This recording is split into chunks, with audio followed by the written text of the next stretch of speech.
Bismillahirrahmanirrahim. Assalamualaikum warahmatullahi wabarakatuh. Waalaikumsalam warahmatullahi wabarakatuh.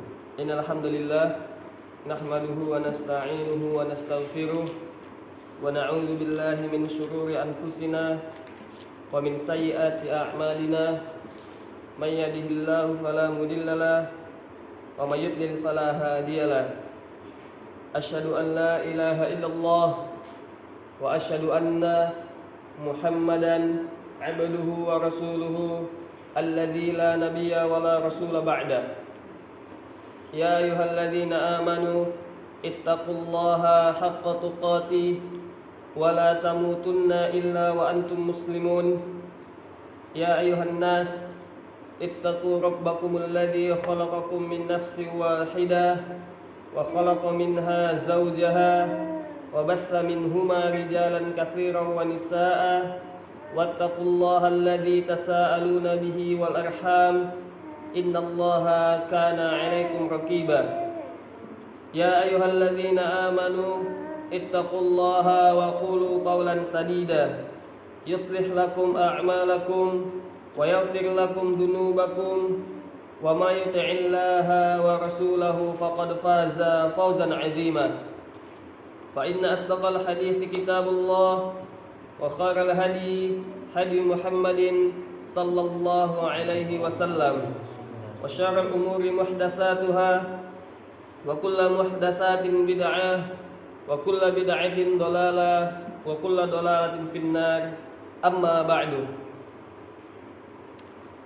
Ikhwani wa akhwati fid din, kaum muslimin wa muslimat rahimani wa rahimakumullah, hadani Allah wa iyyakum jami'an.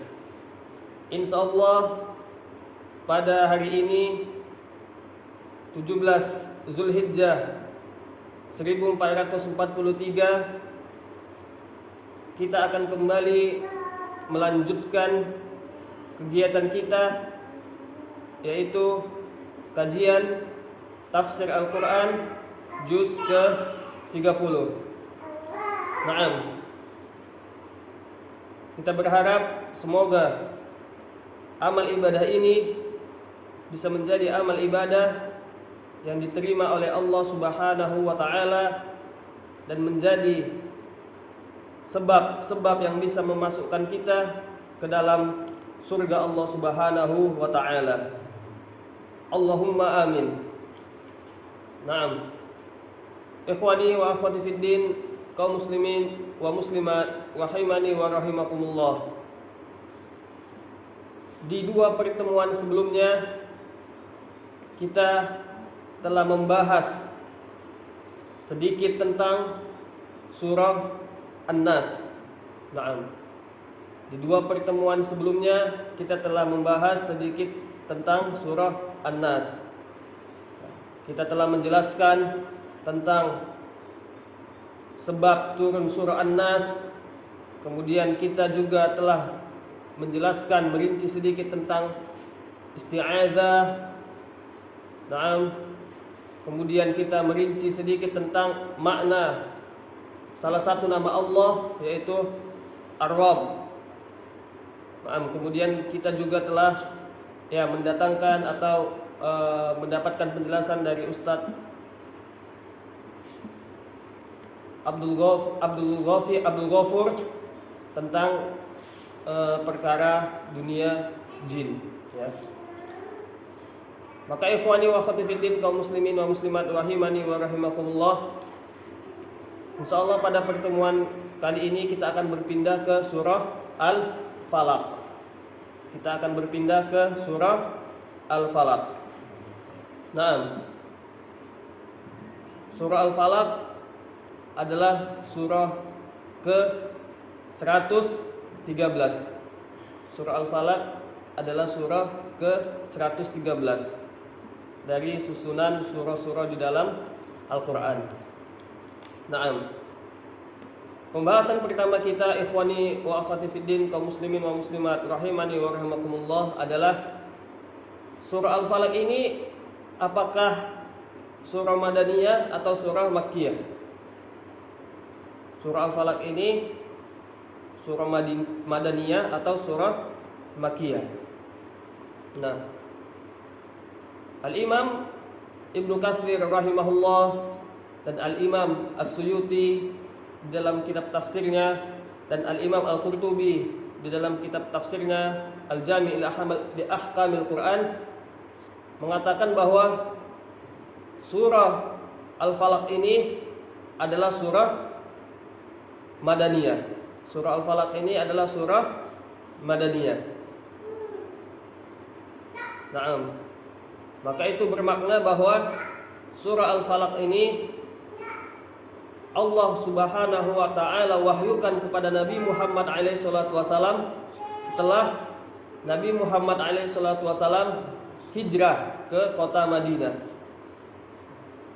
Surah Al-Falaq ini Allah Subhanahu wa taala wahyukan kepada Nabi Muhammad alaihi salatu wasalam setelah tahun ke-13 dari kenabian.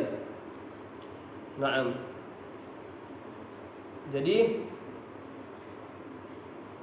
itu pembahasan kita yang pertama, yaitu apakah surah Al-Falaq ini surah Madaniyah atau surah Makkiyah? Jawabannya adalah bahwa surah Al-Falaq ini adalah surah Madaniyah. Naam. Kemudian kita masuk ke pembahasan yang kedua. Ya.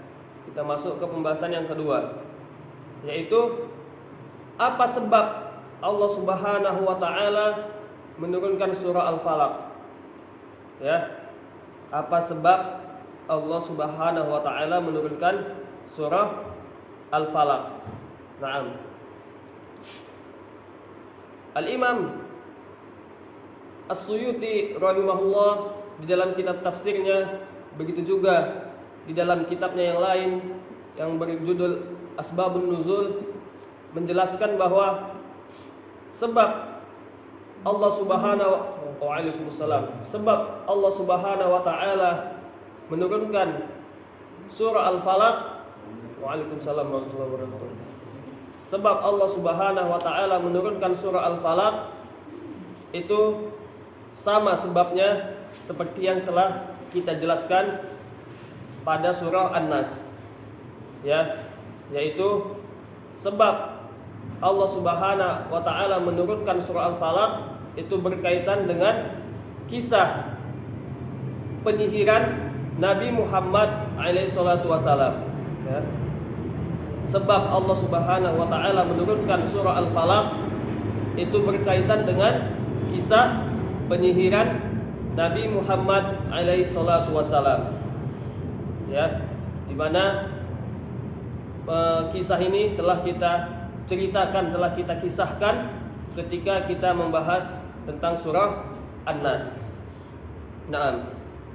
Di mana kisahnya yaitu bahwa Nabi Muhammad alaihi salatu wasalam ya disihir oleh orang Yahudi yang bernama Labid bin Al-A'sam Al-Yahudi. Ya, Nabi Muhammad alaihi salatu wasalam disihir oleh seorang Yahudi yang bernama Labid bin Al-A'sam Al-Yahudi. Nah, maka kemudian Allah Subhanahu wa taala pun mengutus dua orang malaikat kepada Nabi Muhammad alaihi salatu wasalam. Kemudian kedua malaikat ini pun memberitahukan kepada Nabi Muhammad alaihi salatu wasalam di mana lokasi buhul, ya, di mana lokasi buhul yang digunakan oleh penyihir, ya, di mana lokasi buhul tersebut, di mana lokasi buhul tersebut. Maka kemudian Rasulullah SAW pun menginstruksikan kepada para sahabatnya untuk mendatangkan buhul tersebut, ya, di mana buhul tersebut disimpan di dalam sebuah sumur, ya. Kemudian di dalam sumur tersebut disimpan lagi di bawah batu. Nah, seperti itu.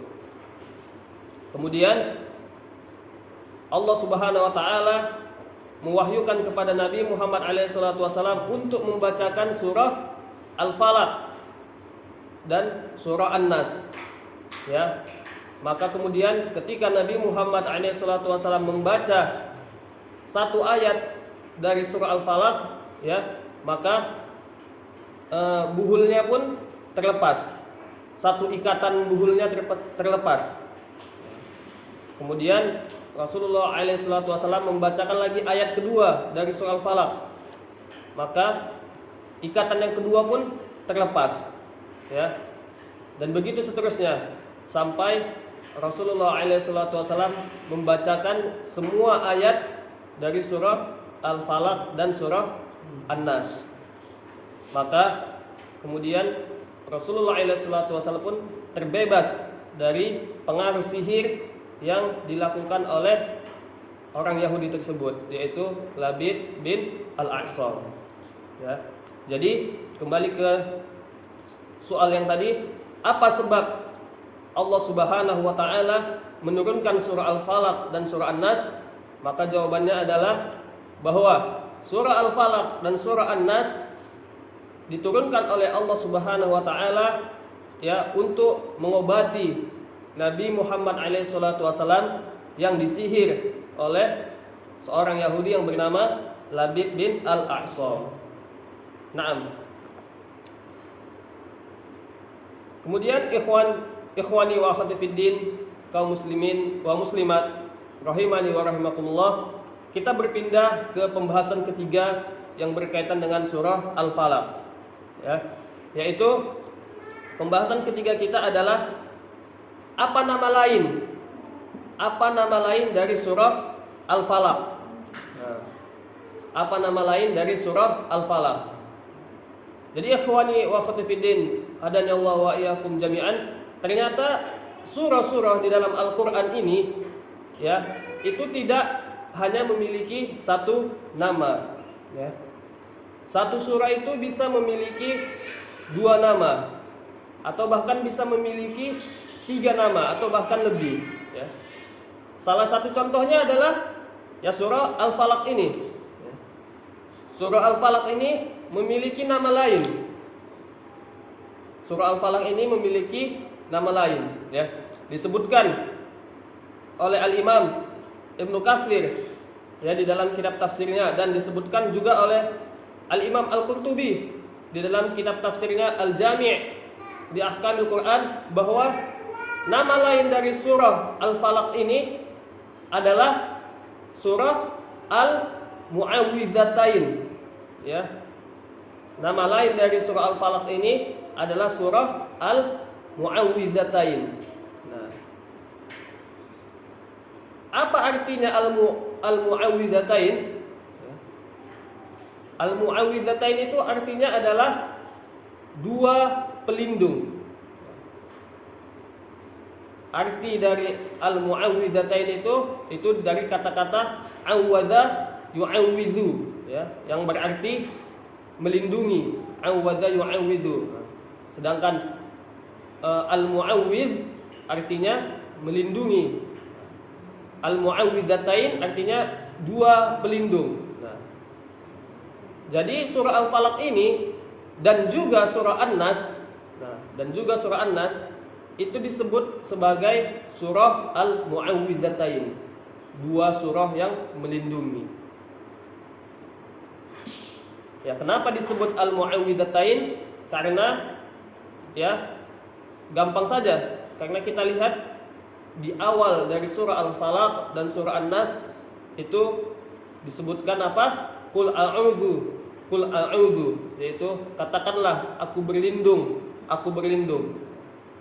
Maka dari itu surah Al-Falaq dan surah An-Nas ini nama lainnya adalah surah Al-Mu'awwidzatain. Seperti itu juga misalnya surah apa? Surah Al-Lahab. Surah Al-Lahab itu nama lainnya adalah surah Al-Masad, ya, nama lainnya adalah surah Al-Masad. Kemudian surah Al-Fatihah, ya, nama lainnya adalah, nama lain surah Al-Fatihah adalah apa? Nama lain dari surah Al-Fatihah adalah Ar-Ruqyah, ya, Ar-Ruqyah. Nah, seperti itu. Jadi surah-surah di dalam Al-Qur'an itu ada beberapa surah yang memiliki lebih dari satu nama. Naam, seperti itu. Nah, jadi kembali ke pembahasan tadi yang ketiga, yaitu apa nama lain dari surah Al-Falaq? Yaitu nama lain dari surah Al-Falaq adalah surah Al-Mu'awwidhatain. Naam. Nah, ikhwani wa akhwati fid din, kaum muslimin wa muslimat rahimani wa rahimakumullah. Ya, kita baca mungkin surah Al-Falaq ini, ya. Bismillahirrahmanirrahim. Qul a'udzu birabbil falaq. Qul a'udzu birabbil falaq, ya. Kemudian ikhwani wa akhwati fid din, kaum muslimin wa muslimat rahimani wa rahimakumullah, hadani Allah wa iyyakunna jami'an. Surah Al-Falaq ini dibuka dengan bismillah. Surah Al-Falaq ini dibuka dengan bismillah. Maka kemudian kita akan membahas sedikit tentang basmalah, ya. Kita akan membahas sedikit tentang basmalah. Nah, adapun pembahasan pertama kita terkait basmalah adalah apa fungsi kita mengucapkan basmalah? Apa fungsi kita mengucapkan basmalah di setiap kegiatan-kegiatan kita? Apa fungsinya kita mengucapkan basmalah di setiap kegiatan-kegiatan kita? Nah, jawabannya Rasulullah SAW, Nabi Muhammad SAW mengatakan, kullu amrin dzibalin la yabda fihi bi bismillahirrahmanirrahim fahuwa aqta. Nabi Muhammad SAW mengatakan, setiap perkara, setiap kegiatan yang tidak dimulai dengan mengucapkan bismillahirrahmanirrahim, maka kegiatan tersebut pun akan terputus dari keberkahan Allah Subhanahu wa taala. Ya, hadis ini riwayat Ibnu Hibban. Hadis ini riwayat Ibnu Hibban bahwa Rasulullah SAW mengatakan, kullu amrin dzibalin la yubda fihi bi bismillahirrahmanirrahim fahuwa aqta. Kata Rasulullah SAW, setiap kegiatan yang tidak dibuka dengan bismillahirrahmanirrahim fahuwa aqta, maka kegiatan tersebut pun akan aqta. Aqta itu apa bahasa Indonesianya? Aqta itu bahasa Indonesianya adalah terputus. Apa maksudnya terputus? Terputus itu maksudnya adalah terputus dari keberkahan Allah Subhanahu wa taala. Maka karena itu ikhwani wa akhwati fid din, kaum muslimin wa muslimat hadani Allah wa iyyakunna jami'an. Maka dari itu hendaklah kita selalu memulai kegiatan kita, memulai pekerjaan-pekerjaan kita, memulai tugas-tugas kita di kantor, ya, memulai perdagangan kita dengan mengucapkan bismillah, dengan mengucapkan nama Allah Subhanahu wa taala. Untuk apa? Agar kegiatan-kegiatan kita, pekerjaan-pekerjaan kita, amanah-amanah kita di pekerjaan mendapat keberkahan dari Allah Subhanahu wa taala dan mendapat pertolongan dari Allah Subhanahu wa taala. Karena ketahuilah ikhwani wa akhwati fid din, kaum muslimin wa muslimat hadani Allah wa iyyakunna jami'an. Jika seandainya Allah Subhanahu wa taala tidak menolong kita, jika seandainya Allah Subhanahu wa taala tidak membantu kita dalam menjalankan segala kegiatan kita, dalam menjalankan segala tugas-tugas kita, maka sesungguhnya kita pun tidak akan bisa menyelesaikan pekerjaan-pekerjaan tersebut. Jangan percaya diri. Jangan pernah sekalipun jangan percaya diri. Ya, jangan pernah menganggap bahwa akulah yang bisa melakukan ini. Percaya sama diri sendiri. Ya. Jangan percaya diri. Ya, bahwa perkataan-perkataan orang-orang luar sana yang sering mengatakan percaya diri, kamu harus percaya diri. Maka sesungguhnya perkataan itu adalah perkataan yang bisa kita katakan adalah perkataan yang tidak tepat, ya. Nah, kita sering terdoktrin mungkin dari kecil untuk percaya diri, ya. Maka sebenarnya kalimat tersebut atau quotes tersebut atau quotes tersebut bukanlah suatu quotes yang tepat, ya. Yang benar adalah setiap kita ingin melaksanakan kegiatan kita, melaksanakan amanah-amanah kerja, maka kita harus selalu menggantungkan hati kita kepada Allah Subhanahu wa taala, meminta pertolongan kepada Allah Subhanahu wa taala. Karena sebenarnya yang dicari itu di dunia ini bukanlah kuantitas, tapi yang dicari di dunia ini adalah keberkahan Allah Subhanahu wa taala. Naam. Asy-Syaikh Muhammad bin Shalih Al-Utsaimin juga menjelaskan di dalam kitabnya ketika mensarah kitab salah satu usul, Syekh Muhammad bin Shalih Al-Utsaimin mengatakan at-tabarruk bi bidaati bismillah, ya. Syekh Muhammad bin Shalih Al-Utsaimin rahimahullah mengatakan, ya, memulai dengan bismillah itu fungsinya untuk apa? Kata Syekh Muhammad bin Shalih Al-Utsaimin rahimahullah, memulai dengan bismillah itu fungsinya untuk bertabarruk, ya. Fungsinya untuk mencari keberkahan Allah Subhanahu wa taala. Nah, maka ikhwani wa akhwati fiddin, kaum muslimin wa muslimat hadani Allah wa iyyakunna jami'an, kembali ke pertanyaan tadi, apa fungsi kita mengucapkan basmalah di setiap kegiatan kita? Maka fungsinya adalah agar kegiatan tersebut mendapatkan keberkahan Allah Subhanahu wa taala. Naam. Kita lanjut ke pembahasan kedua yang berkaitan dengan basmalah. Nah, pembahasan kedua kita yang berkaitan dengan basmalah adalah sebuah pertanyaan. Jadi ikhwani wa akhwati fiddin, apakah basmalah itu, apakah bismillahirrahmanirrahim itu, apakah basmalah itu termasuk ayat Al-Qur'an atau tidak? Ya. Apakah basmalah itu, bismillahirrahmanirrahim itu, apakah bismillahirrahmanirrahim itu termasuk ayat Al-Qur'an atau tidak? Nah, apakah basmalah itu termasuk ayat Al-Qur'an atau tidak?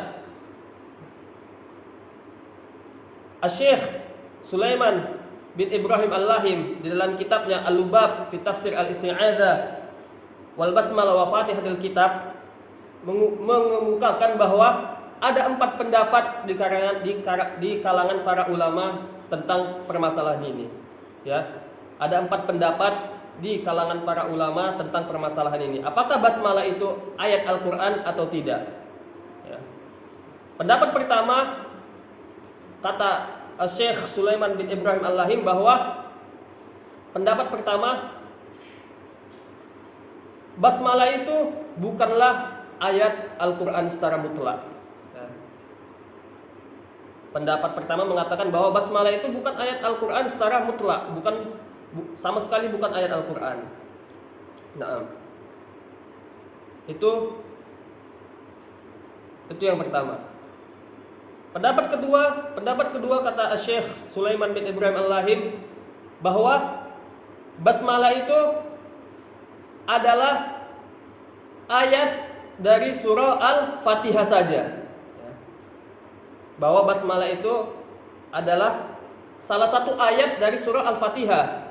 Tetapi untuk surah Al-Baqarah, surah Ali Imran, surah An-Nisa, ya, surah An-Nas, surah Al-Falaq, ya, surah Al-Ikhlas, surah Al-Masad. Nah, itu bukan, basmalah itu bukan bagian dari surah itu.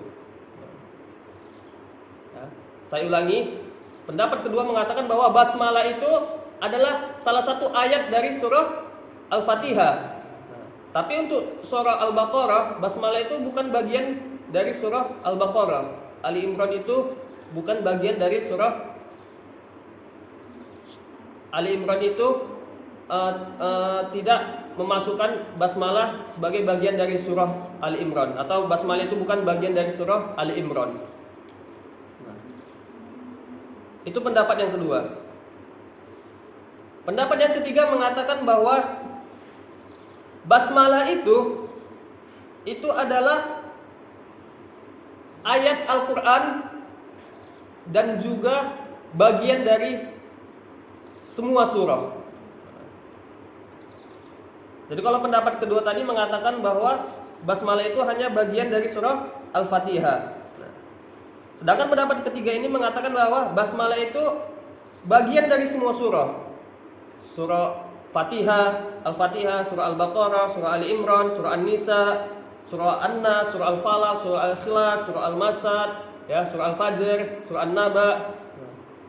semua surah itu memasukkan basmalah sebagai bagian dari surah tersebut, kecuali surah Baro'ah. Kecuali surah Baro'ah, ya. Kecuali surah Baro'ah. Itu pendapat yang ketiga, yaitu basmalah itu adalah bagian dari semua surah, kecuali surah Baro'ah.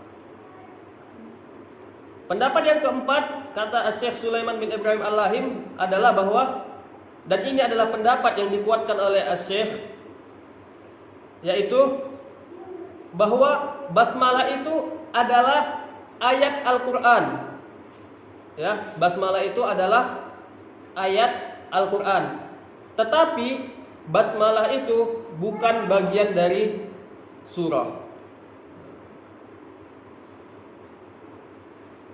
Basmalah itu adalah wahyu yang Allah Subhanahu wa taala wahyukan kepada Nabi Muhammad SAW. Tetapi basmalah itu bukan bagian dari surah.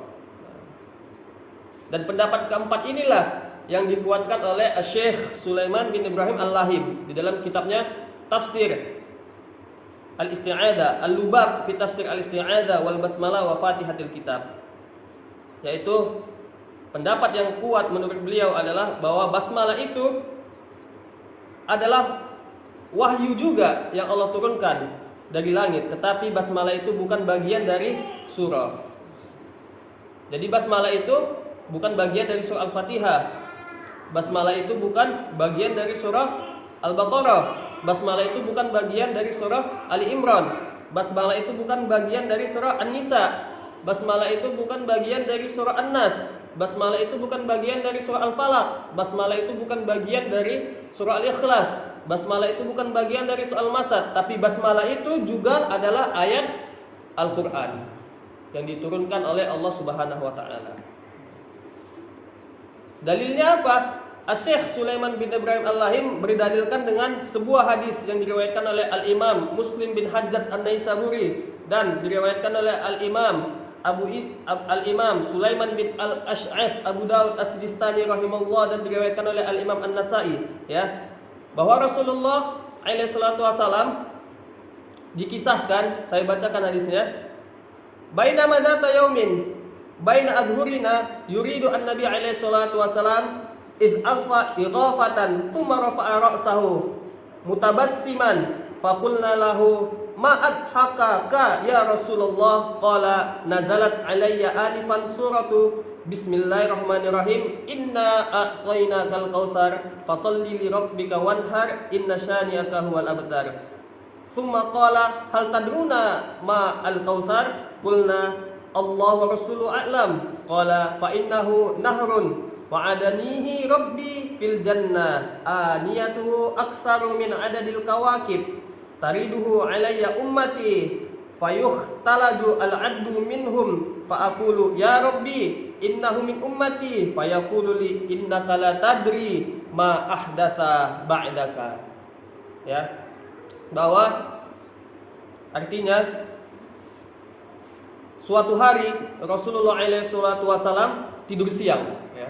Suatu hari Rasulullah alaihi salatu wasallam tidur siang. Dan ikhwani waqti fiddin kaum muslimin wa muslimat radhiyallahu Allah wa yakuna jami'an, bahwa tidur siang ini merupakan sunnahnya orang Islam, ya. Tidur siang ini adalah sunnahnya orang Islam. Qailulah, ya, tidur sejenak pada waktu siang. Apa kata Rasulullah alaihi salatu wasallam? Kilu, tidur sianglah kalian. Fa inna syaitan la yaqilu. Au kama qala. Kata Rasulullah alaihi salatu wasallam, tidur sianglah kalian, karena sesungguhnya setan tidak tidur siang. Maka, ya, di antara sunnah Nabi Muhammad alaihi salatu wasallam adalah tidur siang sejenak, bukan 8 jam, ya. Bukan sampai maghrib lewatan asarnya, tapi sejenak, ya, setengah jam atau 45 menit seperti itu. Nah, kita lanjutkan. Jadi Rasulullah SAW di suatu hari tidur siang, ya. Maka kemudian tiba-tiba Rasulullah SAW terbangun sambil tersenyum. Rasulullah SAW tiba-tiba terbangun sambil tersenyum. Maka para sahabat radhiyallahu anhum pun, ya, bertanya, ya Rasulullah, kok kenapa tiba-tiba bangun langsung senyum-senyum ya, mungkin seperti itulah gambarannya. Para sahabat bertanya kepada Rasulullah, ada apa Rasulullah? Kenapa kamu bangun langsung tiba-tiba tersenyum? Maka Rasulullah SAW pun mengatakan, sesungguhnya Allah Subhanahu wa taala baru saja menurunkan suatu surah kepadaku. Ya, Rasulullah SAW mengatakan sesungguhnya Allah Subhanahu wa taala baru saja menurunkan suatu surah kepadaku. Maka Rasulullah SAW pun mengatakan, Bismillahirrahmanirrahim. Inna a'tainakal kautsar. Fasholli li rabbika wanhar. Inna syani'aka huwal abtar. Rasulullah SAW mengatakan bahwa Allah Subhanahu wa taala baru saja menurunkan surah Al-Kautsar kepada Rasulullah SAW. Dan perhatikan di sini Rasulullah SAW memulai surah Al-Kautsar dengan apa? Rasulullah SAW memulai surah Al-Kautsar dengan Bismillahirrahmanirrahim. Ya. Maka kemudian Rasulullah SAW bertanya kepada para sahabatnya, apakah kalian tahu apa itu Al-Kautsar? Ya, di dalam hadis disebutkan seperti itu. Apakah kalian tahu apa itu Al-Kautsar kepada para sahabatnya? Maka para sahabat pun mengatakan, Allah Rasulullah alam. Allah dan Rasulnya yang lebih mengetahui. Maka Rasulullah SAW pun menjelaskan bahwa Al-Kautsar itu adalah sebuah sungai yang Allah berikan kepada Rasulullah SAW nanti di hari kiamat, di akhirat nanti. Ya. Bahwa fa innahu nahrun wa adanihi rabbi fil jannah. Rasulullah SAW mengatakan Al-Kautsar itu adalah sebuah sungai yang Allah Subhanahu wa taala berikan kepadaku nanti di surga. Aniyatuhu aktsaru min adadil kawakib. Ya. Jadi di sekitar sungai tersebut ada seperti gayung-gayung. Ya. Aniyah itu bisa kita artikan dalam bahasa Indonesia seperti gayung. Aniyatuhu aktsaru min adadil kawakib. Di sekitar sungai tersebut ada gayung-gayung yang jumlahnya lebih banyak daripada bintang-bintang di langit. Sangat banyak gayung-gayung yang berada di dekat sungai tersebut. Ya. Yang mana gayung itu digunakan untuk minum dari air sungai tersebut. Dan dikatakan di dalam riwayat lain bahwa jika seandainya kita minum dari situ, maka tidak akan haus selama-lamanya. Tidak akan haus selama-lamanya, ya. Maka kemudian Rasulullah SAW melanjutkan, tiba-tiba datang sekelompok orang ingin minum dari sungai tersebut. Ya. Ternyata orang-orang itu tidak bisa minum dari sungai tersebut. Maka kemudian Rasulullah SAW mengatakan, Ya Rabb, ya Allah, kenapa mereka tidak engkau izinkan untuk minum dari sungai tersebut? Ya, maka Rasulullah SAW mengatakan, karena mereka melakukan apa? Perbuatan bid'ah ketika mereka hidup di dunia. Ya, jadi salah satu konsekuensi atau konsekuensi dari orang-orang yang suka melakukan perbuatan bid'ah, maka mereka tidak akan bisa minum dari telaga Nabi Muhammad SAW.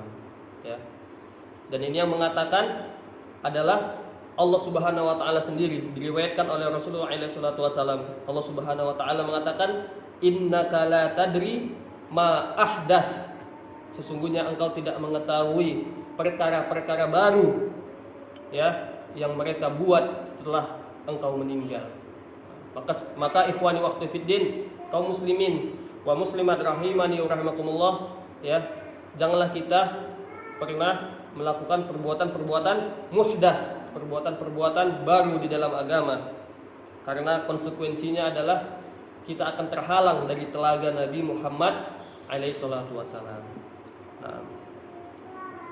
Nah, jadi kembali kejauhan kita. Kembali lagi ke permasalahan tadi. Bagaimana wajhu istidlal atau sisi pendalilannya? Tadi kan ayat Al-Qur'an itu ayat Al-Qur'an itu salah satunya adalah basmalah. Tadi kan kita katakan bahwa basmalah itu adalah salah satu ayat Al-Qur'an, tapi bukan bagian dari surah. Nah, dalilnya apa? Dalilnya adalah hadis yang kita sebutkan tadi, ya. Nah, bagaimana pendalilannya? Kok bisa hadis ini jadi dalil yang menunjukkan bahwa basmalah itu adalah bagian dari Al-Qur'an tapi bukan bagian dari surah, ya. Bagaimana pendalilannya? Nah, pendalilannya, ya, ikhwani, adalah di sini disebutkan bahwa Rasulullah SAW membuka surah Al-Kautsar dengan bismillah, ya. Nah, dan kita telah berijma di sini. Kita telah bersepakat di sini dan seluruh umat muslim telah bersepakat bahwa surah Al-Kautsar itu hanya terdiri dari tiga ayat, ya. Inna a'tainakal kautsar fasholli li rabbika wanhar inna syani'aka wal abtar, ya. Ada di sini yang tidak sepakat dengan kesepakatan ini, ya. Anda rasa di sini semua sepakat bahwa surah Al-Kautsar itu terdiri dari 3 ayat, ya. Tapi bersamaan dengan itu Rasulullah SAW membuka surah Al-Kautsar dengan basmalah, dengan bismillahirrahmanirrahim, ya. Dan Rasulullah SAW mengatakan ketika bangun tidur, aku diwahyukan. Nah, kata-kata wahyu ini menunjukkan bahwa basmalah itu adalah wahyu dari Allah Subhanahu wa taala. Tapi kesepakatan kita dan kesepakatan umat muslim di seluruh dunia dari awal sampai saat ini mengatakan kesepakatannya bahwa surah Al-Kautsar bukanlah 4 ayat, ya. Bukan 4 ayat, tapi 3 ayat. Nah, maka kalau seandainya kita katakan Al-Kautsar itu 4 ayat, maka kita menyelisih ijma. Dan ijma adalah dalil. Dan maka ijma mengatakan 3 ayat, maka basmalah pun keluar dari surah Al-Kautsar, bukan bagian dari surah Al-Kautsar. Tetapi perkataan Nabi Muhammad SAW, aku diwahyukan, itu menunjukkan bahwa basmalah adalah salah satu wahyu dari Allah Subhanahu wa taala. Begitu juga Al-Imam Abu Daud Sulaiman bin Al-Ash'as As-Sijistani rahimahullah meriwayatkan bahwa di dalam hadis yang lain disebutkan la ya'rifu fasla surah hatta tunazzal alaihi bismillahirrahmanirrahim, ya. Dalam hadis yang lain disebutkan bahwa Rasulullah SAW la ya'rifu fasla surah. Rasulullah SAW tidak mengetahui pemisah antara 2 surah hatta tunazzal alaihi bismillahirrahmanirrahim, sampai Allah Subhanahu wa taala menurunkan bismillahirrahmanirrahim, ya. Maka dari hadis ini kita mendapatkan informasi bahwa ternyata bismillah itu adalah diturunkan oleh Allah Subhanahu wa taala sebagai pemisah antara 2 surah. Seperti itu. Nah, itu 2 dalil yang dibawakan oleh Syekh Sulaiman bin Ibrahim Al-Lahim untuk menjelaskan permasalahan kita tadi, yaitu apakah bismillah itu bagian dari surah? Jawabannya adalah tidak. Tapi apakah bismillah itu ayat Al-Qur'an? Jawabannya adalah na'am. Nah, kita lanjutkan. Ikhwani wa akhwati fiddin, kaum muslimin wa muslimat, hadani Allah wa iyyakum jami'an. Setelah bismillahirrahmanirrahim, Allah Subhanahu wa taala mengatakan qul a'udzu birabbil falaq, ya. Qul, katakanlah, a'udzu, ya, a'udzu. Adza ya'udzu. Adza ya'udzu. Adza ya'udzu artinya berlindung. A'udzu, aku berlindung. Kita akan sedikit membahas tentang a'udzu ini, atau dalam bahasa Arabnya al-isti'adzah, yaitu perlindungan, ya. Di surah An-Nas kita telah membahas sedikit tentang al-isti'adzah, ya. Kita telah membahas tentang al-isti'adzah, sedikit tentang al-isti'adzah, di mana di surah An-Nas kita menjabarkan bahwa ternyata lafaz al-isti'adzah itu ada banyak ya. Ada lebih dari 10. Jadi bukan cuma a'udzubillahi minasyaitonirrajim, ada gaya yang lain untuk beristi'adzah. Kemudian kita juga di surah An-Nas telah menjelaskan yaitu tentang kita boleh meminta perlindungan kepada selain Allah, kepada makhluk, tapi dengan 2 syarat ya, yaitu makhluknya tersebut bukanlah makhluk ghaib. Dan yang syarat yang kedua adalah kita meminta perlindungan kepada dia pada hal-hal yang dia mampu untuk melakukan perlindungan tersebut ya. Jadi ya nggak usah kita bahas lagi, jadi ngulang lagi, kita lanjut saja. Nah, adapun pembahasan kita pada pertemuan kali ini tentang al-isti'adzah, pembahasan pertama adalah ya, pembahasan pertama kita yang berkaitan dengan al-isti'adzah pada kesempatan kali ini yang pertama adalah apa saja hal-hal atau ya apa saja hal-hal yang mana Allah Subhanahu wa taala memerintahkan kepada kita untuk berlindung dari hal tersebut. Maksudnya pembahasan ini adalah kalau kita melihat di dalam Al-Qur'an, kita teliti dari Al-Fatihah sampai An-Nas ya. Kita teliti dari Al-Fatihah sampai An-Nas. Nah, apa aja di dalam Al-Qur'an itu hal-hal yang Allah perintahkan kepada kita sebagai hamba untuk berlindung ya. Contohnya kayak di surah Al-Falaq inilah. Contohnya kayak di surah Al-Falaq ini. Allah Subhanahu wa taala mengatakan qul a'udzu birabbil falaq min syarri ma khalaq. Ya, Allah Subhanahu wa taala mengatakan berlindunglah kalian dari syarri ma khalaq. Berlindunglah kalian dari keburukan semua makhluk. Ya, qul a'udzu birabbil falaq min syarri ma khalaq wa min syarri ghasiqin idza waqab. Nah, yang kedua, berlindunglah kalian dari malam hari ya. Kemudian wa min syarri naffatsati fil 'uqad ya. Berlindunglah kalian dari an-naffatsat. Nanti kita akan jelaskan apa an-naffatsat. Itu yang ketiga. Kemudian yang keempat, berlindunglah kalian dari wa min syarri hasidin idza hasad. Berlindunglah kalian dari hasid, orang-orang yang hasad. Jadi maksudnya seperti itu. Kalau kita teliti di Al-Qur'an dari Al-Fatihah sampai An-Nas, apa aja hal-hal yang Allah Subhanahu wa taala perintahkan kepada kita untuk berlindung darinya.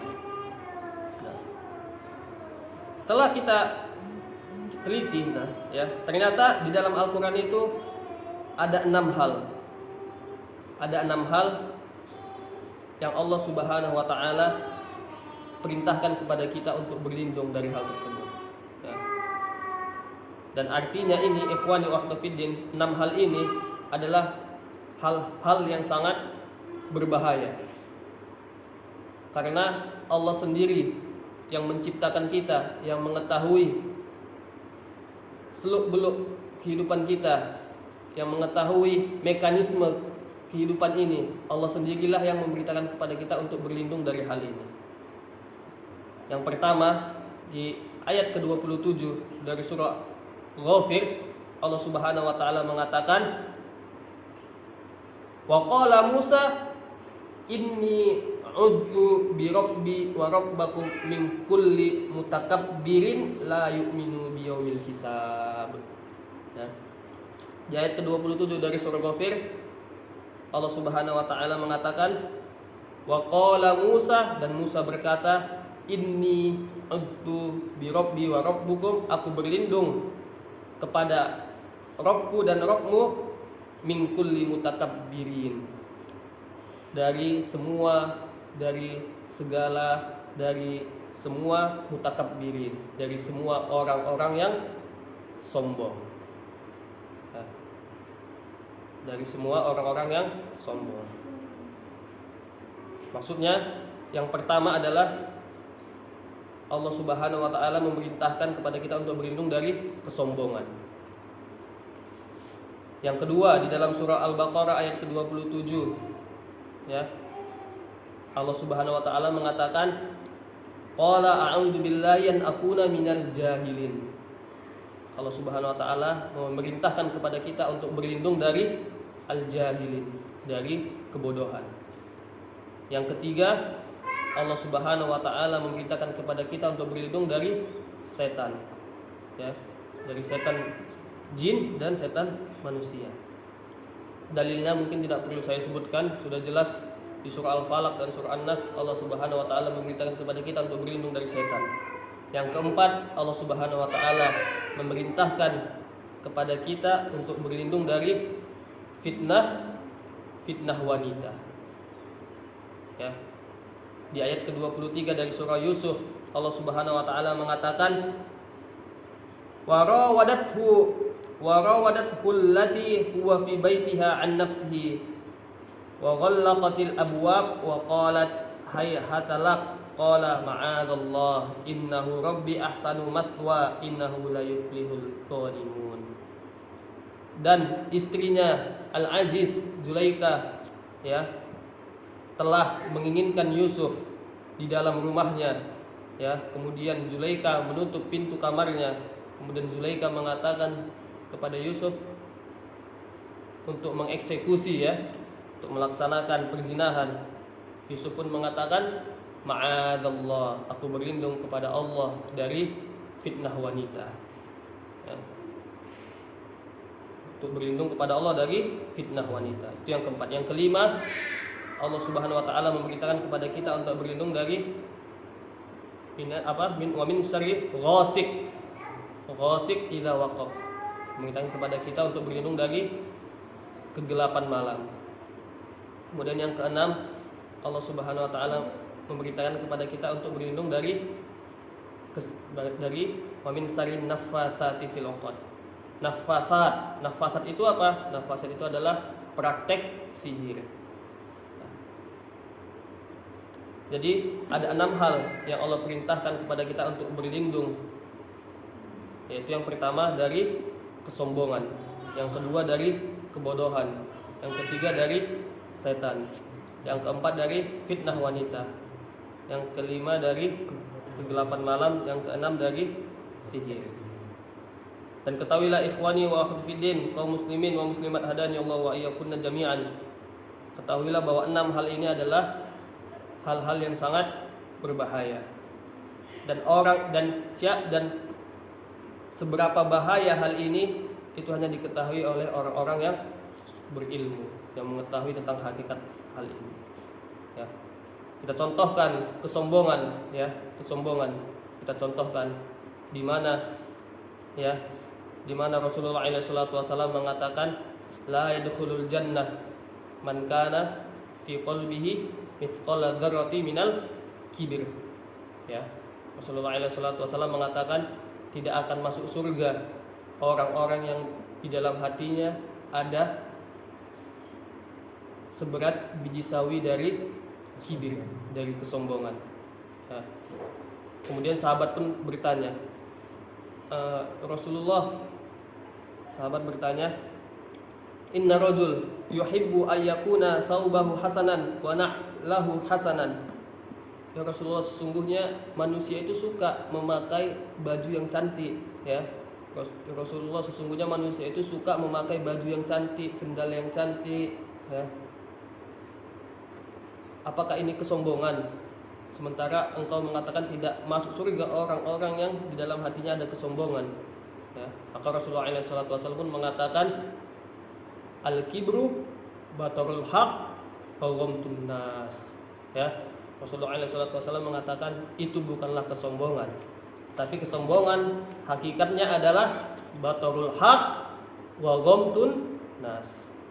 Kesombongan itu hakikat sebenarnya adalah menolak kebenaran dan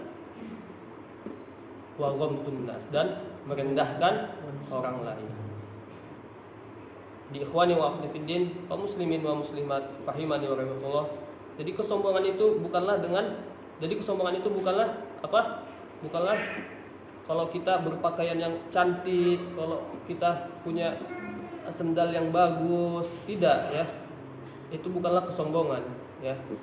Bahkan di dalam hadis ini juga disebutkan bahwa Rasulullah SAW mengatakan innallaha jamil yuhibbul jamal. Rasulullah SAW mengatakan sesungguhnya Allah itu jamil, Allah itu indah, ya, yuhibbul jamal, Allah itu menyukai keindahan, ya. Jadi bukan itu definisi kesombongan, ya. Mungkin selama ini kita menganggap bahwa sombong itu adalah dengan punya barang-barang yang indah, ya, yang mahal, ya. Bukan. Tapi kesombongan itu adalah menolak kebenaran dan merendahkan orang lain, ya. Kita sampaikan kepadanya kebenaran, dan kebenaran yang hakiki adalah kebenaran yang datang dari Al-Quran dan Sunnah Rasulullah SAW, ya.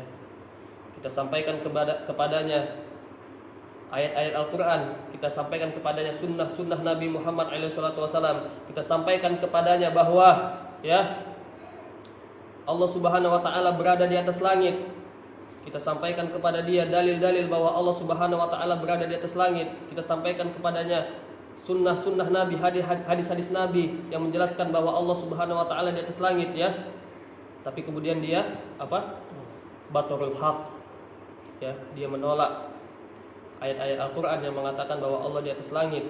Dia menolak sunnah hadis-hadis Nabi yang mengatakan bahwa Allah di atas langit. Maka inilah hakikat kesombongan, ya. Dan kesombongan seperti yang dikatakan oleh Rasulullah SAW, la yadkhulul jannah man kana fi qalbihi mithqala dzarratin minal kibr. Tidak akan masuk surga orang yang ada di dalam hatinya seberat biji sawi dari kesombongan, ya. Dan ini tentu adalah suatu hal yang logis, ya. Bagaimana dia menolak ayat-ayat Al-Quran, ya, di mana kita tahu menolak satu huruf saja dari Al-Quran adalah kekafiran, apalagi menolak ayat Al-Quran, ya. Maka ikhwani wa akhwati fiddin, kaum muslimin, kaum muslimat, hadani Allah wa iyyakum jami'an, usikum wa nafsi, aku nasihatkan kepada diriku sendiri dan kepada kalian, jika telah datang dalil-dalil dari Al-Quran dan hadis, jika telah datang kebenaran dari Al-Quran dan hadis, maka janganlah pernah kita mencoba-coba sekalipun untuk menolak kebenaran yang datang dari Al-Quran dan hadis. Jika seandainya kita belum bisa melakukan hal tersebut, maka paling tidak jangan sampai kita menolak kebenaran yang datang dari Al-Quran dan hadis. Karena menolak kebenaran yang datang dari Al-Quran dan hadis itu bisa mengeluarkan kita dari Islam. Adapun perkataan ustadz, adapun perkataan asyikh, adapun perkataan kiai, adapun perkataan ulama, adapun perkataan buya, semua perkataan mereka adalah perkataan yang perlu untuk diteliti kembali, ya. Perkataan para ulama, perkataan para ustadz itu tidak semuanya adalah perkataan yang pasti benar, ya. Apa kata para salaf? Kullu kalamin yurad wa yu'khadh illa sahibu hadil kubur, kata Al-Imam Malik, Al-Imam Darul Hijrah. Semua perkataan bisa diterima dan bisa dibuang. Kemudian Imam Malik menunjuk kuburan Rasulullah SAW, illa sahibu hadil kubur, kata Imam Malik rahimahullah, kecuali orang yang berada di dalam kuburan ini. Maksudnya adalah kecuali Nabi Muhammad SAW. Maka semua perkataan Nabi Muhammad SAW, semua petunjuk dari Rasulullah SAW, fa inna asdaqal hadithi kitabullah wa khairal hadi Muhammadin sallallahu alaihi wasallam. Sesungguhnya sebaik-baik perkataan adalah Al-Quran, dan sebaik-baik petunjuk adalah petunjuk Nabi Muhammad SAW, ya. Maka kembali lagi ke permasalahan tadi, di antara hal yang Allah perintahkan kita untuk berlindung darinya adalah, yang pertama adalah kesombongan, ya. Seperti apa bahaya kesombongan tersebut? Cukuplah sebuah hadis yang kita sebutkan tadi bahwa Rasulullah SAW mengatakan la yadkhulul jannah man kana fi qalbihi mithqala dzarratin minal kibr. Tidak akan masuk surga orang yang di dalam hatinya ada seberat biji sawi dari kesombongan. Tapi sekali lagi kita ingatkan, kesombongan itu sebenarnya definisi yang benarnya adalah apa? Bukanlah dengan memakai barang-barang yang mewah atau bukanlah dengan memakai barang-barang yang indah, ya. Kesombongan itu definisi yang benarnya adalah batarul haq wa ghamtun nas, ya. Adalah menolak kebenaran dan merendahkan orang lain. Ya. Begitu juga usi nafsi wa iyyakum. Ya, saya nasihatkan kepada diri saya pribadi dan kepada kalian, unsur yang kedua yaitu wagomtun nas, ya, jangan merendahkan orang lain, ya, khususnya kita, ya, penyakit orang-orang yang udah lama ngaji, ya, penyakit orang-orang yang udah lama ngaji, ya, ketika melihat ada orang di luar sana, ya, yang masih belum banyak ilmu agamanya, ya, di dalam hati kita kita katakan, ya, dalam hati kita sering kita terbersit, ya, lihatlah bapak itu, ya, tidak bodoh dia, ya, tidak tahu ilmu agama, ya. Lihatlah akhwat itu, ummahat itu, ya, masih nampak auratnya, udah besar pun, ya, udah besar, udah punya anak tapi masih nggak tahu ilmu agama. Kadang sering terjadi di dalam diri orang-orang yang sudah lama mengaji, ya. Jadi sekali lagi saya nasihatkan kepada diri saya pribadi dan kepada antum dan antuna sekalian bahwa sombong itu, ya, juga wagomtun nas, yaitu merendahkan orang lain. Jadi kalau ada orang yang seperti itu, ya, kita doakan semoga Allah memberi dia, ya, hidayah Islam dan sunnah. Nah, mungkin ini yang bisa disampaikan dulu untuk kesempatan kali ini karena sudah lebih kurang 1 jam waktu yang berlalu, ya. Insyaallah di pertemuan berikutnya, ya, kita akan melanjutkan di mana tadi kita masih sampai pada hal pertama, ya, yang mana Allah Subhanahu wa taala memerintahkan kepada kita untuk berlindung darinya, yaitu kesombongan, ya. Masih ada kebodohan. Kebodohan ini juga lebih parah. Setan, fitnah wanita, ya, malam hari. Apa sih sebenarnya, kenapa sih Allah sebenarnya memerintahkan kepada kita untuk berlindung dari malam hari, ya. Kemudian sihir. Kemudian masih panjang lagi, ya, terkait di surah Al-Falaq, min syarri ma qul a'udzu birabbil falaq. Aku berlindung dari robnya subuh. Kenapa Allah di sini menyebutkan secara khusus tentang subuh? Apa saja sebenarnya, ya, hal-hal yang terjadi di subuh tersebut, ya. Amin qul a'udzu birabbil falaq min syarri ma khalaq, dari keburukan makhluknya, ya. Sini Allah Ta'ala mengatakan di surah Al-Falaq, Allah Ta'ala mengatakan dari keburukan semua makhluknya, ya. Apakah ayat ini berarti tidak ada makhluk yang bebas dari keburukan dan lain sebagainya? Insyaallah akan kita bicarakan di pertemuan-pertemuan berikutnya. Mungkin ini yang bisa disampaikan, ya. Lebih kurangnya mohon maaf. Allahumma shalli wa sallim ala nabiyyina Muhammadin wa ala alihi wa ashabihi wa man tabi'ahum bi ihsan ila yaumiddin, ya. Sekali lagi jika ada pertanyaan, mungkin lebih bijaknya adalah berikan